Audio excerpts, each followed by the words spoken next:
మీరు గమనించండి. ఇప్పుడు విత్తనం ఉందనుకోండి, ఇప్పుడు పునరుద్ధానానికి మనకు గుర్తుందా? కొరింథీ పత్రికలో ఒక ఉపమానం చెప్తాడు దేవుడు.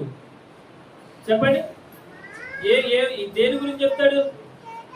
గోధుమ గింజల గురించి చెప్తూ, గింజ చచ్చితే గానీ అది మరలా చెప్పాలి, గింజ చచ్చిపోతే గానీ మరలా అది చెప్పండి అమ్మా, మరలా మొలకెత్తదు కదా, బ్రతకదు కదా. కదా, ఇప్పుడు బాగా వినండి, గింజ చచ్చిపోతే గాని బ్రతకదు. మనం పునరుద్ధానం కావాలంటే ఏమవ్వాలి మరి? మనం చచ్చిపోవాలి. ఎలా చచ్చిపోవాలి మరి? ప్రేయస్ కోసమో, ప్రియుడి కోసమో, భార్య కోసమో, భర్త కోసమో, తల్లి కోసమో, అన్న కోసమా? చచ్చిపోవాలి.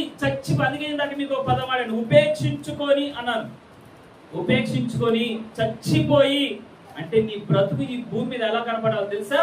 యేసుక్రీస్తు కొరకు చచ్చిపోయిన బ్రతుకు కనబడితే అప్పుడు నీవు జీవిస్తూ ఉంటావు, నువ్వు బ్రతుకుతూ ఉంటావు. ఒక్కడే గుర్తు పెట్టుకోండి, ఈ భూమి మీద బ్రతికినంత కాలం యేసు ప్రభు కొరకు నువ్వు చస్తూ ఉంటేనే నీ గింజ, నీ జీవము చెప్పాలి పైకి వస్తా ఉంటది. అదే పునరుద్ధానం. అందుకని అన్నాడు, ఎవరైతే నా నిమిత్తము తన ప్రాణాన్ని పోగొట్టుకుంటారో వాళ్ళు ఆ ప్రాణాన్ని రక్షించుకుంటారు అన్నారు.